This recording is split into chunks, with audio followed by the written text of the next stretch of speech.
Because if you know the history of the whole concept of whiteness, if you know the history of the whole concept of the white race, where it came from and for what reason, you know that it was a trick and it's worked brilliantly.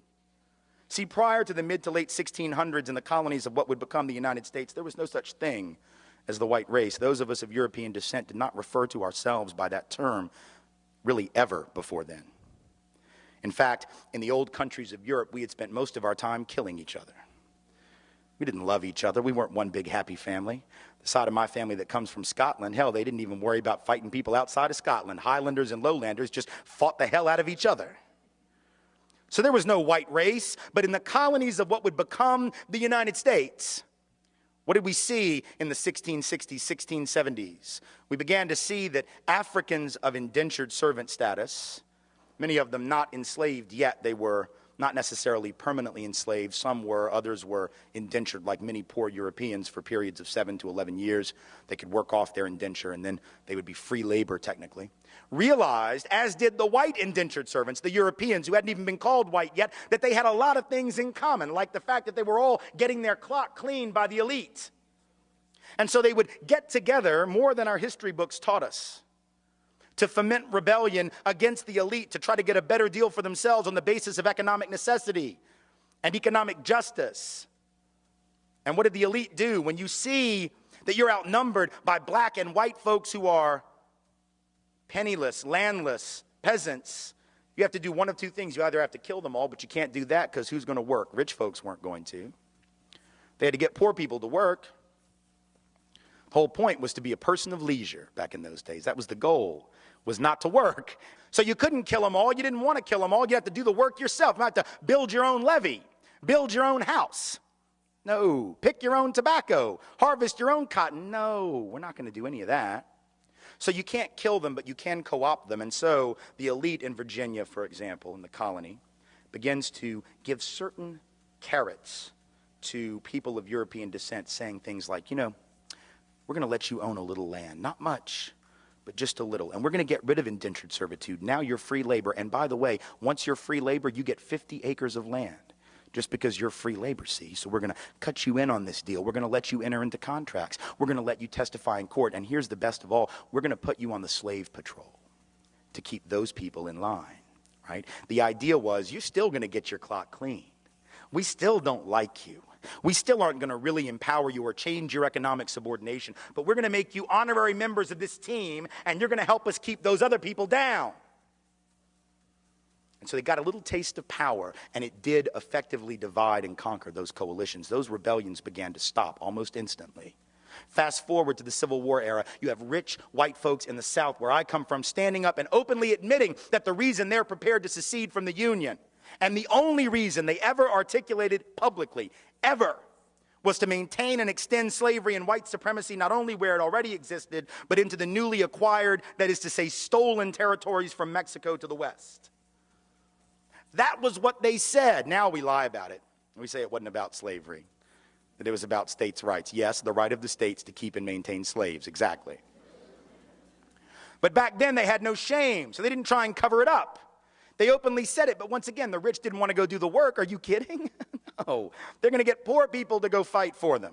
And the poor folks didn't even own slaves. Now think, how do you get poor people who don't even own the shirt on their back, let alone slaves, to go fight to keep your slaves for you? You've got to convince them that their skin is more important than their economic interest. Because think about it, if I am a farmer who has to charge you $1 a day or $2 a week to work on your farm and harvest that tobacco or pick that cotton, but you can get a black person to do it for free because you own them, who's going to get the job? Not me. In other words, slavery actually undermined the wages and the wage base, the economic floor of the typical white working class or low-income person. But they were told, if these people are freed, they're going to take your job. No, fool, they got your job. That's the point. And so at some level, again, working class white people being harmed by white privilege, relatively being advantaged, right? Being given a leg up, being given a membership to the club, but in absolute terms being kept economically subordinated by the very thing that gave them a sense of superiority. How's that for irony? Then in the present era, this hasn't stopped. This is not ancient history. Now we have people running around insisting that we should close the border with Mexico because if we don't, the wages of working class people will continue to fall. The implication being that the only reason workers are paid like crap in this country is because the border is open. But if you believe that, you would actually have to believe that if that border were closed, that all these owners of capital and industry would just say, oh, well, you figured us out. Here, it's a raise. Do we really believe that the only thing keeping bosses from paying people more is the presence of low-wage, medium, semi-skilled labor from south of this artificial border? Is that really what we believe? We know that if that border is closed, it isn't going to be closed to capital. It isn't going to be closed to goods. If you have a border that can be crossed by capital looking for the highest return on investment or goods looking for the highest price, but labor is chained to its country of origin, how is that going to work to the benefit of working people? By definition, it doesn't. By definition, it immiserates the working class. Divide and conquer. But the best example of all, perhaps, in the contemporary era, in the greater New Orleans area after Katrina. Here you have two communities that were the most hard hit. The lower Ninth Ward, mostly black community, 94% African American, about 40% official poverty rate, heavy working class community. And right across the canal, St. Bernard Parish, Chalmette, 95% white, also working class, high levels of poverty, economically very similar. And at the end of the day, in those first few days of September 2005, more similar than they probably would have realized. Because when those levees broke, they all got their stuff jacked. They all got their stuff destroyed. But if you had asked white folks in Chalmette, and I've done it, who was the cause of the problems in the greater New Orleans area prior to that flooding, they would have pointed across that canal at those black folks, wouldn't have called them black folks, and would have said, there, that's the problem. 70% of the white folks in St. Bernard Parish voted for David Duke, white supremacist, neo-Nazi, former head of the largest Ku Klux Klan group in the United States when he ran for governor in 1991. 7 out of 10 gladly voted for him because he was blaming black folks for all of their problems, and they bought it. What's the irony? The irony is that while they were blaming black people for their problems, while they were blaming black people for the conditions of the greater New Orleans area in which they lived, nobody was paying attention, least of all they, to the fact that these white elite politicians, either in Baton Rouge or in Washington, whose job it was to secure those levees, to make sure that levy funds were spent in the proper way and that they were spent at all, those mostly white and mostly elite politicians did nothing. At the end of the day, it wasn't just the black folks in the lower Ninth Ward they didn't care about. They really couldn't have given a rat's ass about those poor and working class white folks either. And yet, when the people of Chalmette, people of St. Bernard Parish got back into session, first time they had a city council meeting, parish council meeting after the flooding, the lights aren't even on yet. The water isn't even hooked up. And the first order of business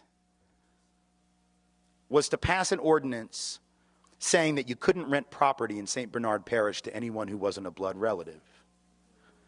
Now, I'll leave it to your imagination as to why you'd want to pass a law. That law had never existed before. But now that it's been emptied out and you don't know who might come back, that's a damn good way to keep black people out, isn't it? Because if you're 95% white to begin with, if you pass an ordinance that says that, that's a great, you can't say no blacks need apply. You can't say no blacks allowed, but that was an ingenious way to get around the law. Now, they got caught.